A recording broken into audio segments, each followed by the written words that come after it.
Welcome to the Vision Gap Show. Align your big idea and vision with a plan of action to resonate and stand out in your market. With your hosts, Andy Halko and Tony Zayas.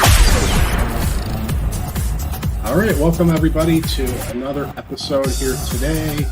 We're going to take a look and dive into Frictionless and really talk about some of the ways that Frictionless helps support the sales side of things because go-to-market is so important for sales folks. I think a big piece is really understanding the target audience, but staying aligned on messaging and things like that. So there's a lot of resources and things that are here that really support your sales team. So Andy, any thoughts on that initially off the bat? Yeah, I mean, when we built Frictionless, I think we really looked at it beyond marketing. We've talked a lot about marketing because it's a brand and these other pieces, but, like you're saying with sales, I think into product development, really it's about getting teams aligned behind who they are, why people should care, what they do, all of these different things. And for sales, that's extremely powerful as well. And I think if you bring in new sales folks, one of the challenges that they have is getting up to speed and understanding who is it that we're trying to talk to, what do those people care about, what do we sell, all of these different things. And the great thing with Frictionless for a sales team like that is you bring somebody in and through target audiences, through competitors, through the offerings that we have here in differentiation, that a new salesperson can get up to speed and really understand the organization in a powerful way very quickly. Yeah, because of the holistic nature, not just the target audience, but companies' values, vision, mission, all that stuff, and having access to it in here, as well as all the messaging. I agree. And I think another part you touched on, like other departments, I think something that Frictionless is really good at is just removing those silos, those barriers, so that everybody's on the same page and everyone sees the audiences in the same way, customer service, sales, on down. But I think really powerful. And to your point, onboarding and that type of thing, getting someone up to speed, it's a great platform to do that. So let's take a look here. I mean, this is a huge one for salespeople and understanding the target audience, really knowing what the challenges are, what the pain points and needs, all that stuff. And that's what Frictionless dives in and really goes into great detail and great lengths. Yeah, I think the smartest teams, they're going to come in here and Frictionless does this research of what are their buying factors? They want to make sure it's easy to use, curriculum alignment, because this has to do with education, student engagement. So if I'm a new salesperson or even I'm an existing sales team, I'm coming in here and I'm understanding this. And then over time, even expanding upon it. What is it about ease of use, that is powerful for this elementary school teacher? Not only does that help me, it helps my other sales team. It ends up helping marketing. It ends up helping, product development. So I think this becomes also a tool that can disseminate information across the organization that is really useful. A salesperson that's interacting and hearing, ease of use, they want to make sure that it's there, but here's exactly what they mean. And then not only do they update that in here and it gets distributed across the team, but it also starts to influence other areas of Frictionless where marketing's creating content and all of these different things. And so it can be a really powerful tool, just I think generally with the organization. And salespeople coming in here and really being able to understand this persona of, again, what motivates them, all these different things that we're looking at, what responsibilities do they have, who in the organization influences them day to day. These are things that they can use to just be smarter about all of their conversations that they're having in the sales process. Yeah, for sure. And then the other pieces as we dive into it, going into interests and channels, demographics, just a really great way to intimately understand the personas and and to your point, really kind of learn some of the language, some of the needs, challenges, things that are very, vital and nuanced that you could pick up in here. And I think the great thing too is expanding this. We've got this ability to ask a question about the persona. So if I'm a sales team, what is the best thing to discuss in the first meeting, right? And so I can ask, and Frictionless is looking at this elementary school teacher, all of the different things that we've kind of outlined.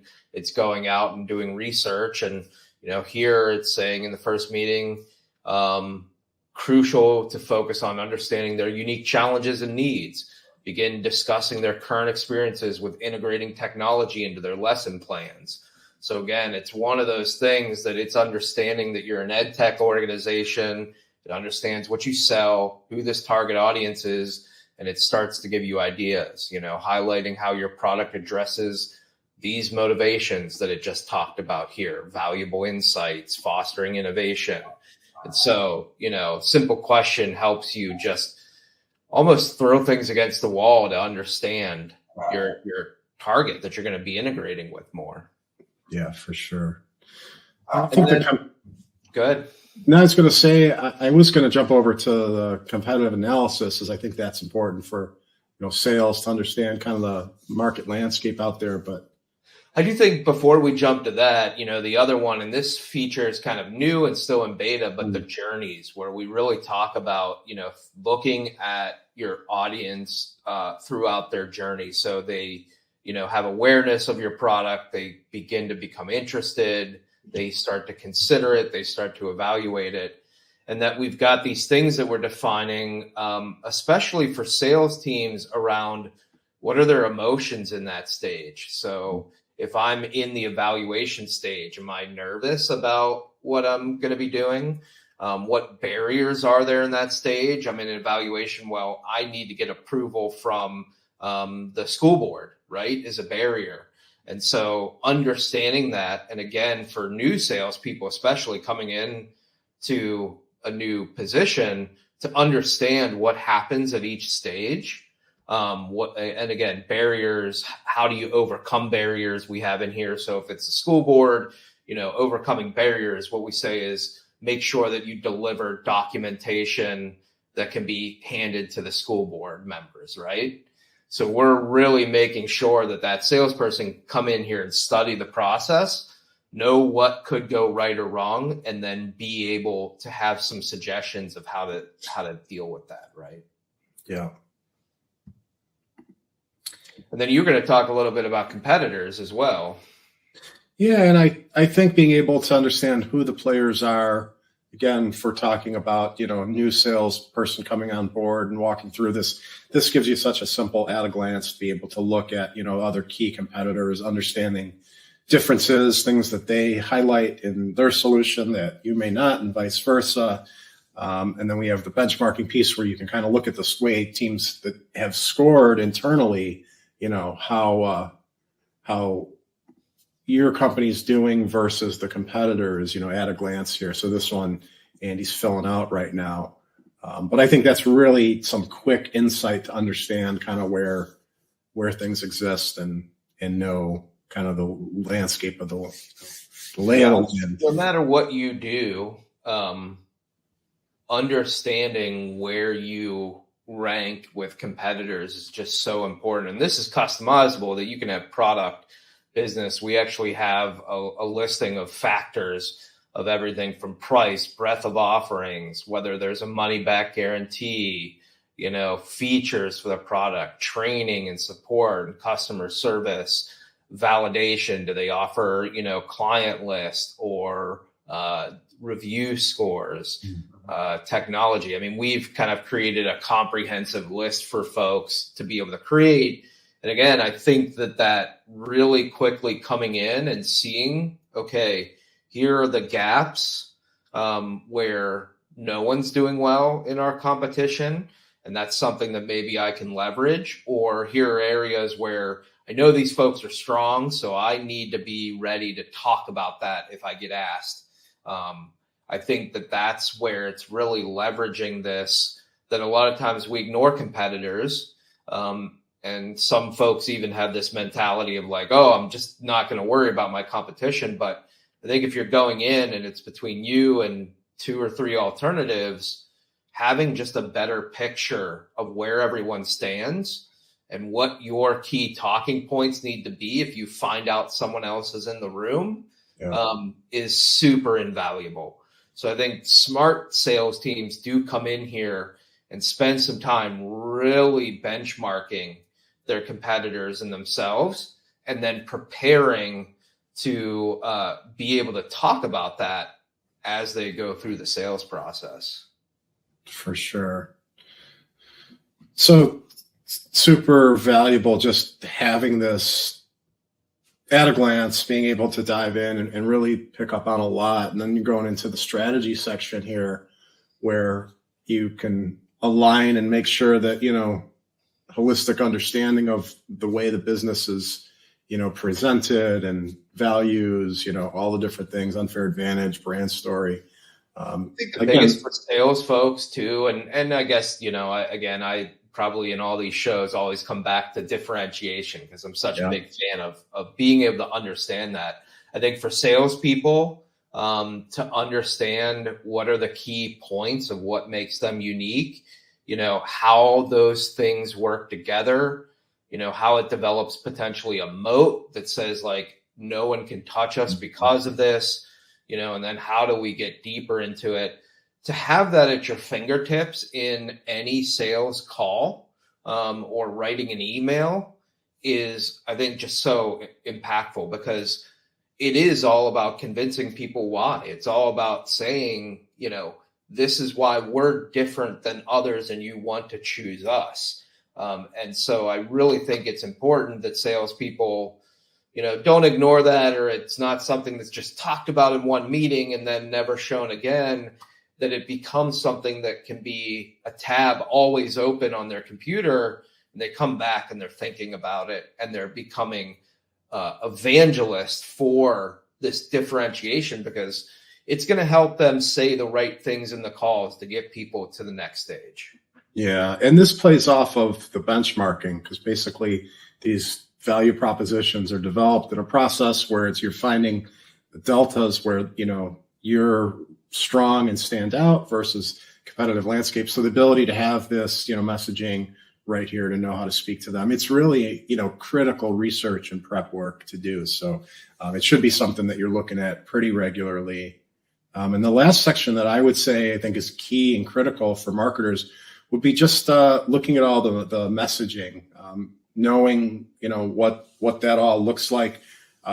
We have the ability to maintain a message library in here. We don't have anything in this account built out, but not only can you go and build content, but then you also see everything that's been created in here from a team standpoint. And I think that's important for sales to have access to that message library, to be able to send the follow-up email in an appropriate way using that brand voice and just have that consistency with all that kind of stuff. Yeah, and the hope is that it's brainstorming, right? Sometimes we need new ideas for the messages that we want to put out and that what we want to give folks. And so I think not only being able to brainstorm it, but like you said, having a central library where these are ones that are approved.